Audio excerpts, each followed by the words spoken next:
The woman's voice was sharp, echoing through the store and making a scene.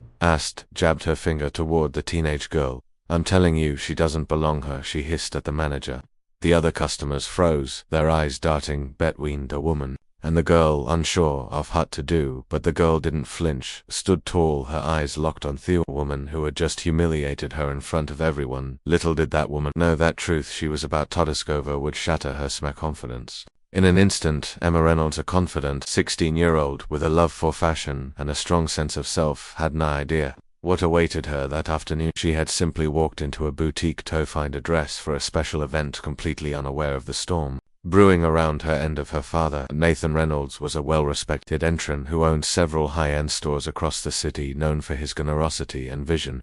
Nathan had built this empire from the ground up, but today was away on business, leaving Emma to enjoy a quiet shopping experience, or so she thought. Emma Reynolds had walked into the boutique for the very first time without her father. It was a proud moment for her, a chance to shop for herself and feel independent. She had always admired the elegant racks of designer clothing in the shop, and finally she gets to shop them, but today it felt different. Today was just another customer, or so she thought. As Emma browsed the elegant racks, she felt a sense of pride and excitement. The upcoming charity gala was important, and Jay wanted to look her best. She spotted a stunning dress and couldn't wait to try it on. Then she noticed it wasn't her size and dropped it, but while she admired the dress intricate details of Nelson, the store wasn't admiring Emma at all. Then someone was Mrs. Evelyn Drake, a regular customer and a woman who carried herself with an air of entitlement. When Evelyn noticed Emma, her eyes narrowed and her expression serrato.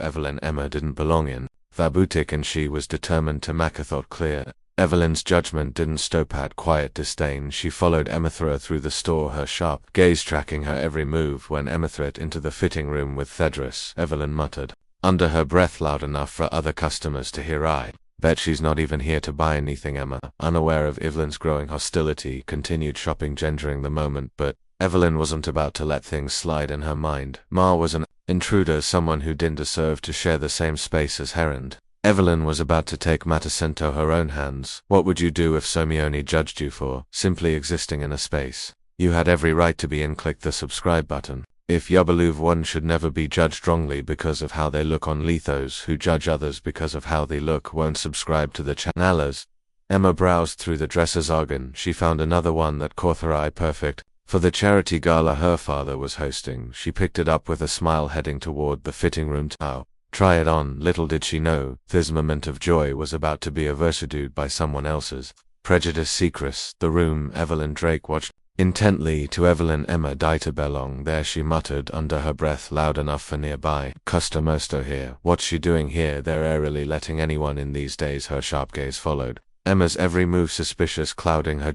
At this point, to her surprise, Ma Almasucid, Emma stepped out of the fitting room, the dress fitting her perfectly. She admired herself in the mirror, her excitement growing as she imagined wearing it at the gala, but her peaceful moment was interrupted. Evelyn, with a forced smile, approached her. "That's a beautiful dress," Evelyn said, her tone dripping with condescent. Emma, polite as ever, replied, "Thank you, I think it's perfect for my dad's event." But Evelyn wasn't there to compliment her. "Are you in the right store?" Evelyn asked at her, fake smile disappearing. Emma frowned, confused by the question.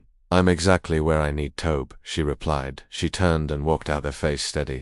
"I'm going back to college," she replied. Evelyn scoffed, her eyes narrowing. "This store isn't exactly budget-friendly," she said. "Maybe you should try somewhere more affordably." Emma felt her stomach tighten. She hadn't counted rudeness before, but this felt different, more targeted, more cruel. Still, she refused to back down. "Let me purchases speak for themselves," she said, firmly refusing to be intimidated. Or customers began to notice the exchange there. Whispers filling the boutique. Emma, trying to keep her composure, looked around and noticed the store manager watching. From a distance, took a deep breath and said, "If you have an issue, maybe you should take it up with someone in charge." Evelyn smirked. "Oh, don't worry, I will," she said, turning toward the manager, and that's when things escalated. Evelyn wasn't flagged down the store manager, a woman who had only worked there for a few months and didn't recognize him. "Excuse me," Evelyn said, her voice loud and sharp. "I've been watching that girl Andy. I'm pretty sure she slipped something into her bag." The manager, visibly uncomfortable, approached cautiously. "What seems to be the issue, Mrs. Drake?" she asked. "The issue," Evelyn snapped, pointing at Emma, "is that she's been acting suspiciously. She's a bias line it.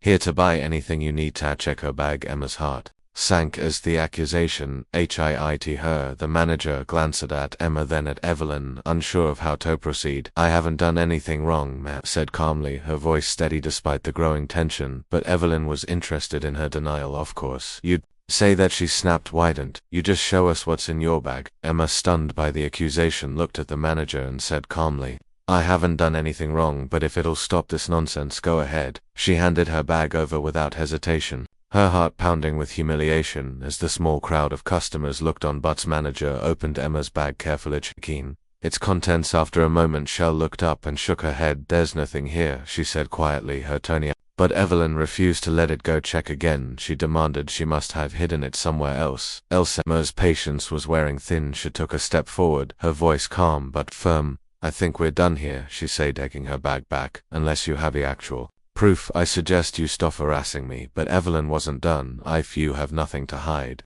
Evelyn said, her voice loud enough for everyone to hearken, "why are you being so defensive?"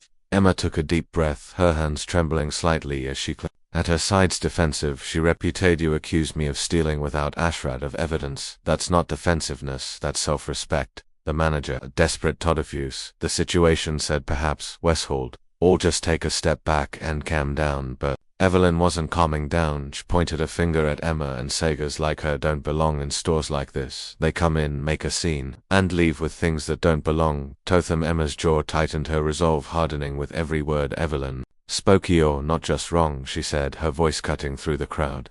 "You're showing Gavrian exactly who you are, and it's not a good look. We don't need troublemakers like her ruining this place," Evelyn said loudly, turning to the manager. "Just ask her to leave." The manager hesitated, glancing between Evelyn and Emma, unsure of how to handle the situation. "I think it's best if you leave," the manager said softly, her words directed at Emma. "We don't want any more disruptions." Emma's jaw tightened. As the manager's words sank in, she couldn't believe what she was hearing. "You're asking me to leave?" she said slowly, her voice filled with disbelief. "Even though I've done nothing wrong?" Evelyn smirked, folding her arms. "Exactly. You're just proving my point." Turned to Evelyn, her gazoon wavering. "You're only doing this because of the color of my skin," she said, her voice steady but filled with emotion. "You should be ashamed of yourself." After a pause, Evelyn responded quickly. Evelyn, caught off guard, said, "I'm just protecting the store's reputation," but the damage was done. Theater customers began whispering, their eyes filled with judgment, not for Emma but for Evelyn. "Have you clicked on the subscribe button yet? Subscribe now to share your support of justice for Emma in this story." Emma, refusing to let Evelyn or the manager intimidate her, pulled out the phone. She dialed quickly, raising the phone to her ear. "Dad," she said calmly, her voice steady despite the chaos around. "Harry, need you to come to the boot. A situation here, some things are reminiscing." Evelyn rolled her eyes, but what Evelyn didn't know was that Emma's call would bring the truth crashing down in a way no one could have predicted. How petulant of you. The truth will reveal the stunning twist that left her very own speechless. And if you believe in standing up for justice, hit that subscribe button now. Let's make sure stories like Emma's inspire real change. The room fell into an uneasy silence as she ended the call, slipping phone back into her pocket. Evelyn Drake, ever confident in her own assumptions, scoffed loudly, turning to another customer nearby, probably calling her boyfriend to come bail her out. She whispered, her voice dripping with sarcasm. The customer looked away with Evelyn's behavior, but Evelyn and both be ined by her audience second tuned. "This is why stores like this need stricter policies. We can't just let anyone walk in." Emma didn't react, kissed at her ground, her head held high. Asked store manager fidgeted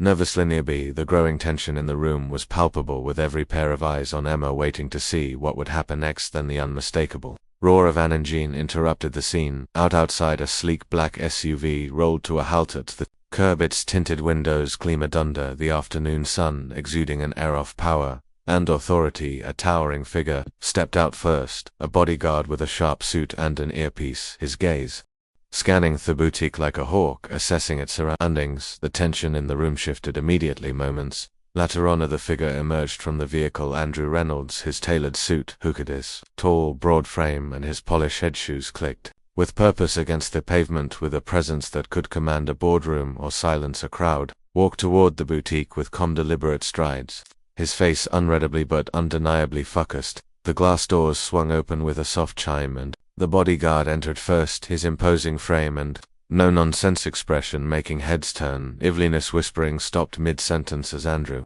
Reynolds followed his presence impossible to ignore. The staff recognized him instantly, their face up with a mix of relief and respect. Whispers rippled through the boutique. "It's Mr. Reynolds."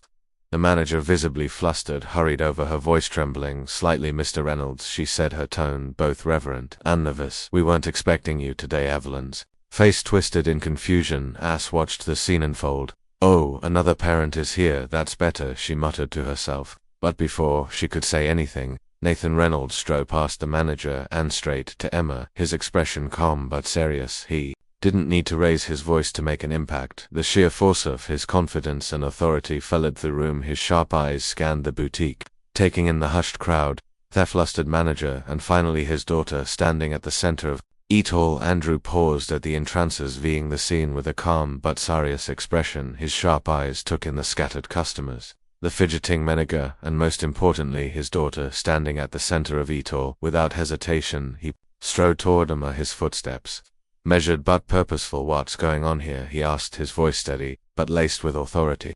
Evelyn's expression faltered for just a moment. She quickly recovered, though assuming Andrew was just another CEO that would her because of how much she spends in the shop. "Oh good," she said, stepping forward. "I'm glad someone's here to deal with this mess.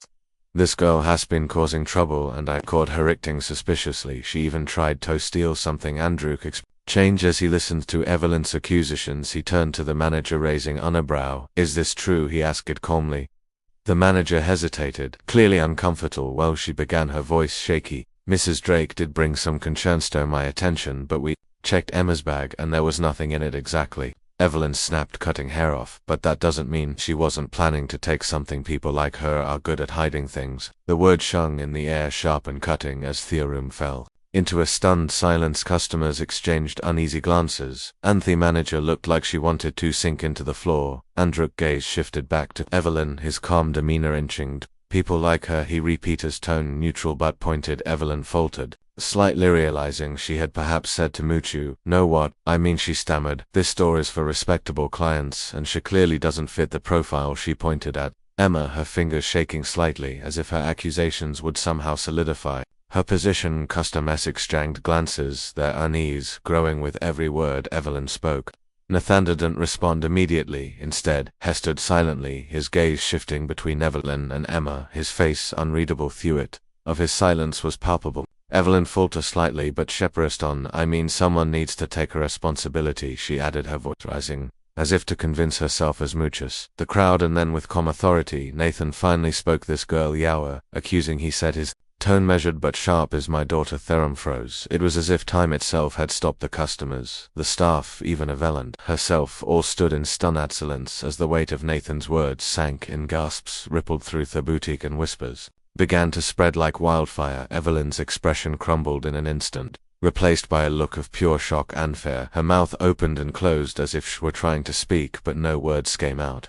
Her usual confidence had vanished, leaving her exposed and vulnerable. Emma, standing tall beside her father, didn't say a word. She didn't need her. The truth had been spoken, and the power dynamics in the room had shifted. Enter Omim's side, no longer able to find words, and held out her hands. Nathan stepped to Evelyn, his commanding presence towering over her. His voice, though calm, carried the weight of every unspoken accusation. "You judged her without cause," he began, his words deliberate and cutting. "You harassed her, made false accusations, and humiliated her in front of everyone here, all because of your own prejudice. Forget that. Nothing to shed you patient, Mrs. Markham," Nathan said. Andrew took a slow, deliberate step closer to Evelyn, his presence towering over her. "You're absolutely right," he said, his voice cold. "This store is for respectable clients, and you're not on them." Evelyn blinked, taken aback. "Excuse me," she said, her voice rising. Andrew turned slightly, gesturing toward Emma.